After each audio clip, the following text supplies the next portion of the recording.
তারা শুধু একটাই কথা বলে উপর থেকে লিস্ট আছে। তাদেরকে জিজ্ঞেস করলাম যে যাদের এজেন্ট আপনারা ঢুকাচ্ছেন তারা কি সুপার ন্যাচারাল কোন স্টুডেন্ট অথবা তারা কি খুব এতই হট ক্যান্ডিডেট যে তাদের শুধু নেবেন আমাদেরটা নেবেন না? যদি এমনই হয় যে সিলেক্টিভ কাউকে শুধু আপনারা নেবেন তাহলে ডাকসু আয়োজনে কি দরকার ছিল? আপনারা ঘোষণা করে দিলেই তো হয় যে অমুক দলের। যখন আমরা সকালে আমাদের কার্ডধারী এজেন্টকে সেখানে পাঠানোর পরে সেই এজেন্টকে বাইরে দাঁড় করে রাখে, অন্য সিলেক্টিভ 7-8 জন এজেন্টকে তারা ভিতরে প্রবেশ করায়।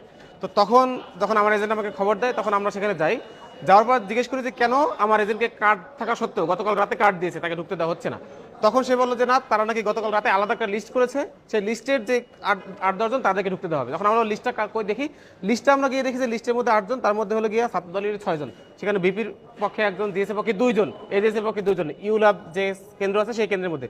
তাৎক্ষণিক আমি বলি তাহলে কিসের ভিত্তিতে তাদেরকে দেওয়া হলো, আমাদেরকে কেন দেওয়া হলো? আমি তো নাম জমা দিয়েছি, কার্ড পর্যন্ত গতকাল রাতে দিয়েছে।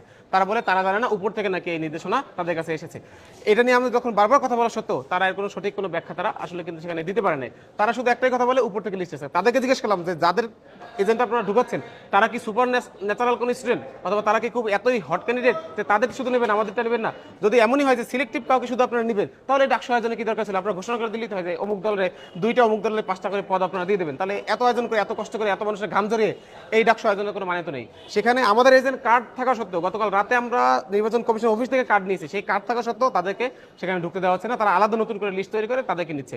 সেখানে আমরা দেখছি ছাত্র দলের 6 জন তারা প্যানেল থেকে, আমাদের প্যানেল থেকে আমরা বলছি স্যার সুব্রতার 1 জন আমাদের রাখেন, সব বাদ দেন শুধু 1 জন রাখেন আমাদের পক্ষ থেকে, আমরা জানতে পারি যে এই কেন্দ্রের মধ্যে কি হচ্ছে। তারা সেই তাকে পর্যন্ত ঢুকতে দেয় না। এখন কয়টা বাজে? 10টা বাজে। এখন পর্যন্ত আমার এজেন্ট ওই ইউলবের বারান্দায় দাঁড়ানো আছে, তাকে এখন পর্যন্ত ভিতরে ঢুকতে দেয় নাই।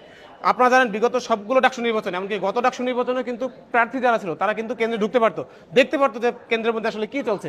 কিন্তু এইবারে আমরা কি দেখলাম? প্রার্থীদেরকে ঢুকতে দেওয়া হচ্ছে না। ঢুকতে দিচ্ছে না কারা? নির্বাচন কমিশন ওখানে যারা দায়িত্ব আছে তারা ঢুকতে দিচ্ছে না, প্রার্থীদেরকে এবার ঢুকতে দিচ্ছে না, এবং বললো এজেন্ট দেবে। সেই এজেন্টও অন্যান্য দলের ছাত্রদলের দিয়েছে, কিন্তু আমাদের যে এজেন্ট সেই এজেন্ট কিন্তু তারা সেখানে ঢুকতে দিচ্ছে না। এবং জানেন সবসময় কিন্তু নির্বাচনের ক্ষেত্রে ব্যালট বক্স হয়। যখন আপনি একটা নির্দিষ্ট দলের কথা বলছেন, তাহলে আপনাদের কেন ঢুকতে দিচ্ছে না? সেটা নিয়ে আপনাদের আর্গুমেন্টটা কি ছিল? সেটা নিয়ে তারা কি বলছে? তাদের কোনো ব্যাখ্যা নেই। সে বলে যে লিস্ট উপর থেকে আসছে, সেই লিস্টের বাইরে সে কাউকে ঢুকতে দেবে না, যে কমিশন নাকি তাদেরকে সেই লিস্ট দিয়েছে। সেই উপর থেকে বলতে কেন্দ্রের যিনি দায়িত্বে আছেন রিটার্নিং অফিসার, তিনি বলতেছেন যে তার সিনিয়র যে চিফ অফিস সেখান থেকে নাকি সেই লিস্ট দেওয়া হয়েছে, এর বাইরে তিনি আর কিছু বলতে পারেন না। আপনাদের একজন অভিযোগ করেছিল যে আপনি যে ছাত্র সংগঠনের কথা বলছেন তারাই নাকি বের করে দিয়েছে, এরকম একটা কথা আমি শুনলাম আর কি। না, আমাদের যে প্রার্থীর পক্ষে যে এজেন্ট, সেই এজেন্টকে মূলত সেখান থেকে বের করে দেওয়া হয়েছে। আপনারা জানেন সবসময় নির্বাচনের ক্ষেত্রে স্বচ্ছ ব্যালট বক্স থাকে, উপর থেকে দেখা যায় এর মধ্যে ব্যালট কয়টা আছে না আছে, অথবা কতগুলো ব্যালট পড়ছে। কিন্তু এবার দেখেন 3-এর বাক্সে ব্যালট দিয়েছে, বাইরে থেকে দেখার কোনো উপায় নেই। ভিতরে প্রার্থীদের ঢুকতে দিচ্ছে না। এজেন্ট যে আমরা দেবো তাও সিলেক্টিভ, আমাদের অনেকের এজেন্ট সেখান থেকে বের করে দিচ্ছে, আর সিলেক্টিভ কয়েকজন এজেন্ট সেখানে রাখছে।